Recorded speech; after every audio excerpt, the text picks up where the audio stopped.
$75 to fill my gas tank. $75. And I have to do it once a week. Gas is $4.50 here in Kentucky, y'all. $4.50, and I'm in Lexington. I'm about to bring out the horse and wagon again. I can't keep doing this! This economy is set up for people to fail. Gas prices are high as hell. Food is high. Trump was right about everything. Everything that he predicts seems to come true. Everything he talks about that he's going to do seems to come true. Did he end the war in Ukraine on the first day? No. But are gas prices lower than they were when he was inaugurated? They were tons lower just a little bit ago, yes. Well, but now it's $3.98 a gallon. For a little bit. We can't be panicans. Okay. It's just going to be for a little bit. He looks at our country as a business, which I think it should be looked at as a business. And I think that he has changed a lot of things, but I do not think he has a big ego as everybody thinks he does. So my question to you is, number one, what is a tariff? And then number two, do you think Trump knows what a tariff is? Trump is, first of all, a multi-billionaire. I think he knows a thing or two. He doesn't seem like he knows. He's got... Why? Why do you say that? Well, I like strong trade because we've been basically screwed. Can I say that?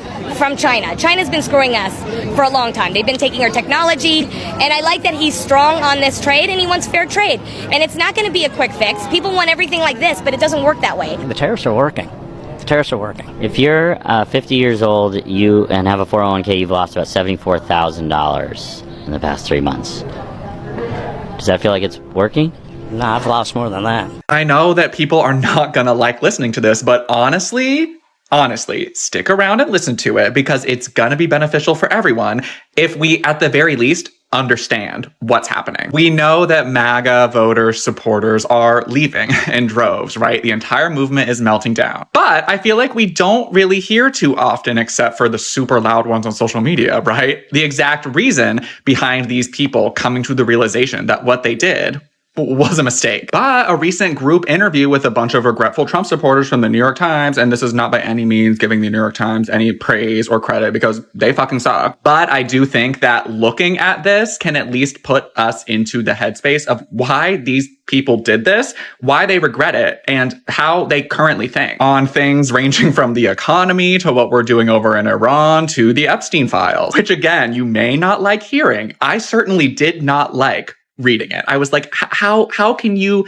be clear-headed on this, but then not on this?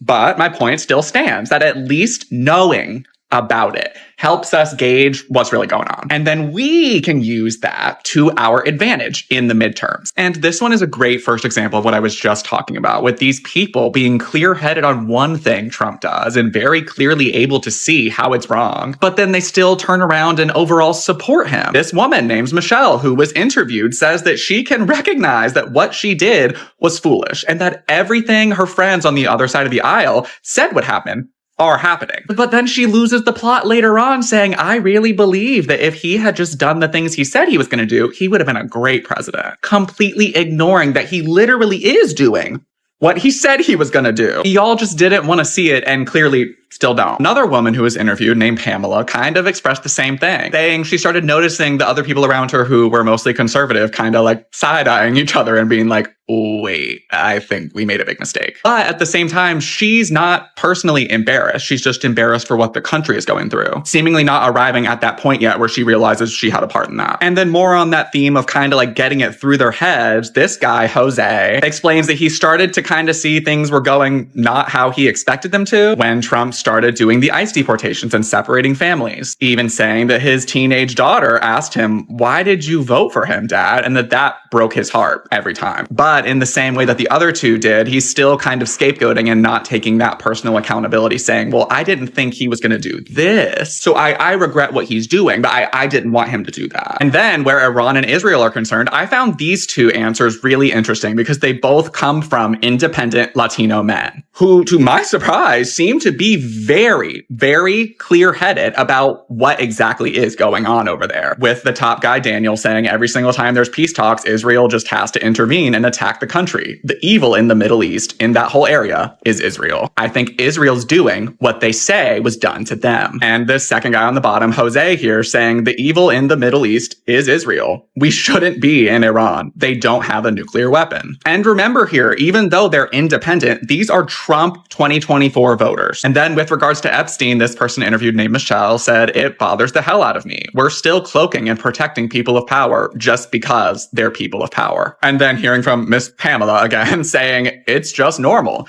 It's like a boys club. They just cover up everything and they keep their friends out of it. And then y'all, this kind of gagged me. Though I voted for Obama, I don't see him doing that.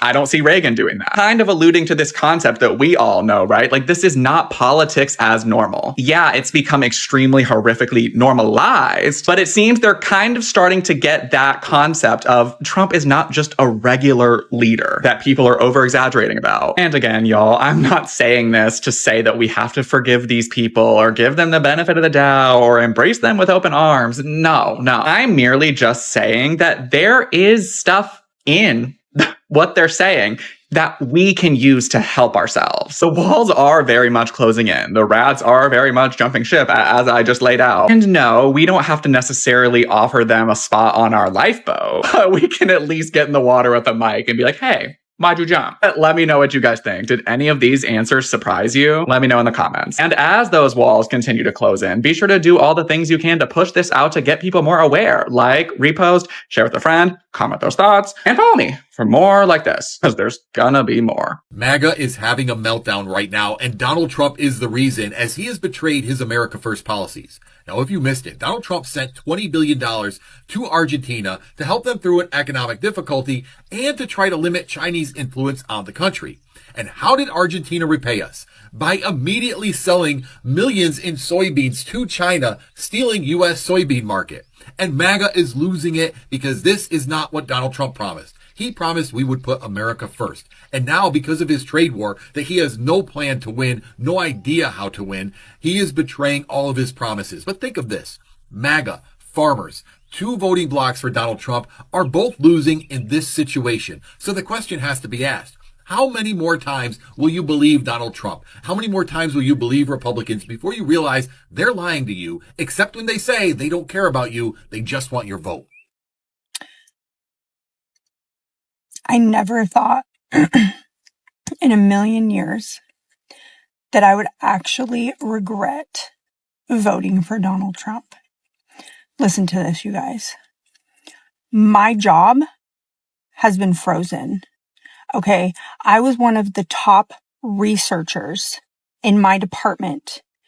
And, I never thought the day would come when an unelected person like Musk would start digging into where everyone's tax dollars are going. I thought my job was safe. Okay, now, because of Donald Trump and Elon Musk, how are we ever going to find out if cats really hate dogs and dogs really hate cats? I mean, we were making groundbreaking work, okay?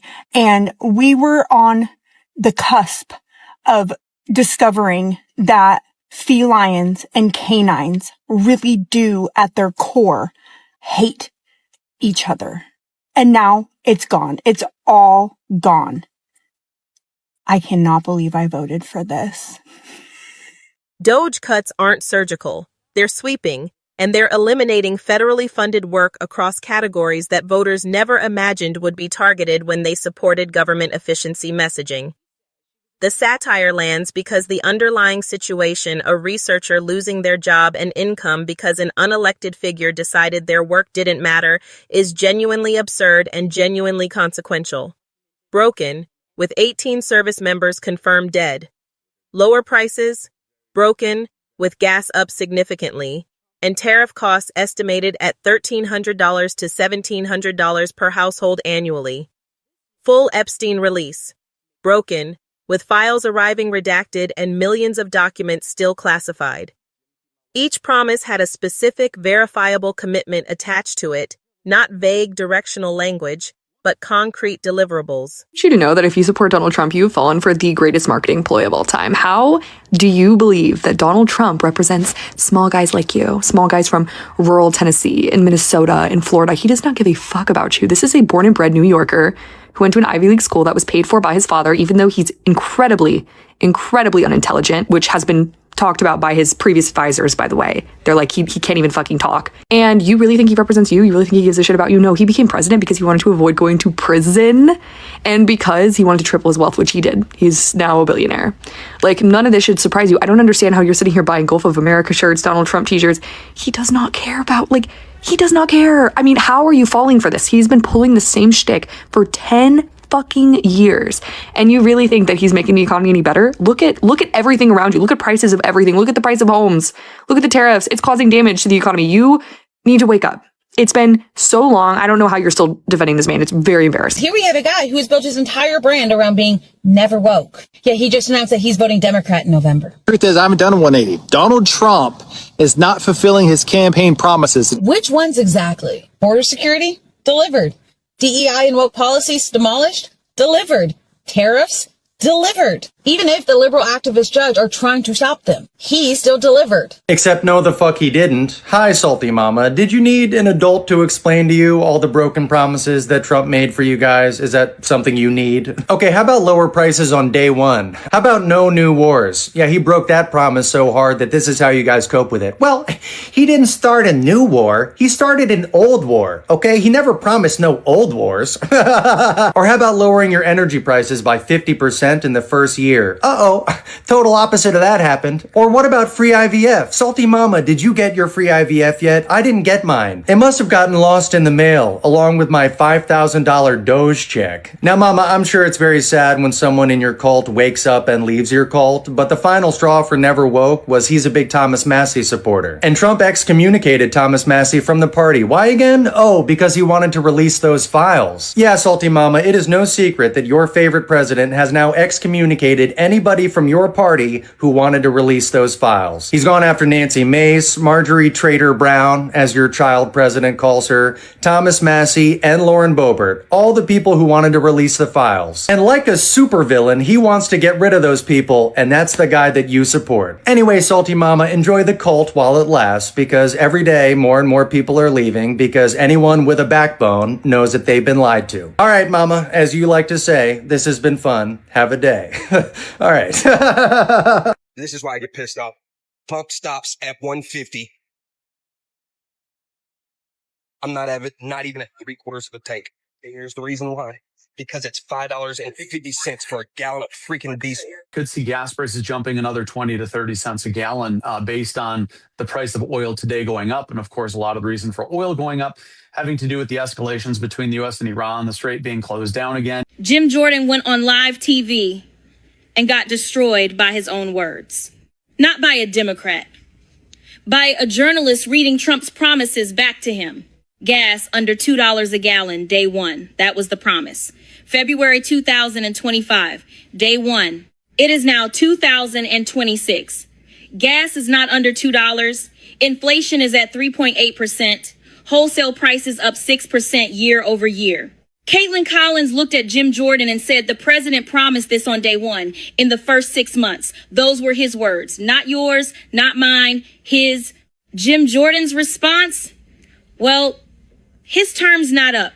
That's it. That's the answer. Give him time. The same Jim Jordan who spent 4 years screaming about Hunter Biden's laptop, give him time. The same committee that dragged witnesses in under oath on camera for years now refuses to hold hearings where people have to swear to tell the truth. Here's the twist. Collins then asked about Eric Trump, flying on Air Force One to China, running the Trump organization, doing deals while his father is president.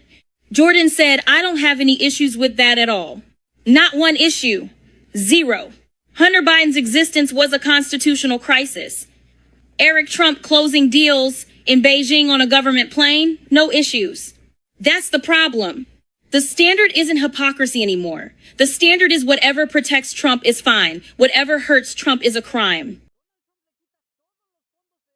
Gas is not under $2. Inflation is at 3.8%. Wholesale prices up 6% year over year. Caitlin Collins looked at Jim Jordan and said, the president promised this on day one in the first 6 months. Those were his words, not yours, not mine, his. Jim Jordan's response? Well, his term's not up. That's it. That's the answer. Give him time. The same Jim Jordan who spent 4 years screaming about Hunter Biden's laptop, give him time. The same committee that dragged witnesses in under oath on camera for years now refuses to hold hearings where people have to swear to tell the truth. Here's the twist. Collins then asked about Eric Trump, flying on Air Force One to China, running the Trump organization, doing deals while his father is president. Jordan said, I don't have any issues with that at all. Not one issue. Zero. Hunter Biden's existence was a constitutional crisis. Eric Trump closing deals in Beijing on a government plane, no issues. That's the problem. The standard isn't hypocrisy anymore. The standard is whatever protects Trump is fine. Whatever hurts Trump is a crime. So here's my question for the comments. What would Jim Jordan have said if Hunter Biden flew to China on Air Force Two to close a real estate deal? Be honest. Alabama residents are going to see a $100 increase in their utility bill directly because of Donald Trump's policies. But the best part, the utility company is sending them letters letting them know it's Donald Trump's fault. Now, this is in Huntsville, Alabama, and Huntsville Utilities sent a letter to some of its customers letting them know this. You could pause if you need to, but they are going to receive a $100 increase because the grant that reduced their bill by $100 is being rescinded by Donald Trump. Yeah, they're letting them know this is Donald Trump's fault. We're not taking the hit for this. Now, Donald Trump promised people that he would cut utility bills in half in the first 12 months. And instead, these people in Huntsville, Alabama, a deep red state, are going to see it increase by $100. The worst part, these are the poorest among us. These are people that desperately need this, so they don't have to make a decision between lights or food. And Donald Trump is taking that away. The man who campaigned on lowering costs are making them go up. And now people know, beyond a shadow of doubt, it's his fault. Do you know how much money you have to make to benefit from Trump's tax policies every year? $361,400. That's this whole group right here. These are the people that benefited from his policies. The cutoff is $361,400. If you make less than that, you're over here, spending more in taxes than you did when Joe Biden was president. Who could have seen this one coming? Pretty much everybody who did more than 2 minutes of research. Trump just signed a truly terrifying executive order to bring back forced institutionalization. Yep, you heard that right. It's truly terrifying and no one is talking about it. I'm Eliza Orland's career public defender for 15 years in Manhattan, and we have to talk about the executive order that they're calling Ending Crime and Disorder on America's Streets. This order specifically targets unhoused people, people with mental illnesses, and people who use drugs. It calls the hundreds of thousands of people experiencing homelessness on a single night endemic vagrancy and frames them as threats to public safety. Trump is using fear to justify locking them away under what he calls civil commitment, aka forced confinement. Here's what the order actually does. First, it directs the Attorney General to overturn federal and state court decisions that protect people from involuntary confinement, essentially gutting due process rights that took decades to secure. Second, it ends housing first policies that have actually worked to reduce homelessness. Instead, it forces people to accept treatment whether they want it or not as a condition of receiving federal housing aid. Third, it prioritizes federal grants for states that enforce bans on urban camping, loitering, and squatting, aka criminalizing the simple act of existing without a shelter. Fourth, it expands civil commitment to anyone deemed a danger to themselves or others, or who cannot care for themselves. Language so vague, it could quite literally apply to anyone experiencing a crisis. This is not about safety or compassion. The order literally says the goal is to protect public safety by removing people from public view. This is about control, criminalization, and disappearing poverty, not solving it. This is mass incarceration 2.0, only now it's dressed up in fake compassion and medical language. We've seen this before. In the era of massive state hospitals, warehousing, and forced sterilization, and we know how this ends. As a career public defender, I've seen what happens when governments use the courts to cage, confine, and criminalize instead of care. If you're as horrified as I am, share this video and follow me. If you're interested, I can break down every section of this executive order piece by piece, because this isn't just cruel, this is calculated, and we need to understand exactly what we're fighting against. Thanks for being here, and please make sure you're following for more. Imagine rural MAGA America going broke after Trump's policy around them. So when I first hear the stories about struggling rural communities, I don't immediately think about Republicans or Democrats. What I think about is hardworking people trying to keep their farms running, their small businesses open, and food on the table. So that is why, in my opinion, this conversation shouldn't be about politics first. So it should be about result. Because many rural Americans strongly supported Donald Trump because they believe his promises would revive small towns, protect American industry, and create better paying jobs. So for many, it wasn't just about politics, it was about hope. So they wanted a future where the communities could finally recover after years of economic decline. But today, some people in those same communities says life hasn't become easier. Rising operating costs, inflation, labor shortage, and uncertainty have made it harder for many farmers and small business owners to stay profitable. Even some have had to cut jobs, scale back production, or even shut down their business entirely. Now, I want to be fair here. I don't believe it is accurate to say every economic challenge facing rural American was caused by Donald Trump policy alone. No, I'm not saying that. But the US economy is shaped by many factors: global inflation, supply chain disruption, interest rate, weather affecting agriculture. If you check weather affecting agriculture, energy prices, and decisions made by multiple administration and Congress. However, I don't think it is reasonable to ask whether some policies deliver the outcome supporters were expecting. For example, when tariffs are introduced, the goal may be to protect American industry. But if farmers lose export market, it's let me say, for example, when tariffs are introduced, the goal may be to protect American industry. But if farmers lose export market because other country retaliate, or if manufacturers pay more for imported materials, some rural communities can end up facing unexpected financial pressure. That is why, in my own opinion, I think good intentions are not enough. Policies should ultimately be judged by their real-world impact on ordinary families. What concerns me most is that rural American has been struggling for years, regardless of who occupies the White House. Many small towns have lost factories, hospitals have closed, young people continue moving away, and local businesses facing shrinking customers. Those problems have been existed before Donald Trump, and many still exist today. So I don't think the solution is simply blaming one political party or president. I think the solution is, investing in rural America through better infrastructure, stronger support for farmers, expanded broadband internet, vocational education, affordable healthcare, and policies that encourage businesses to invest in smaller communities rather concentrating opportunities in major city.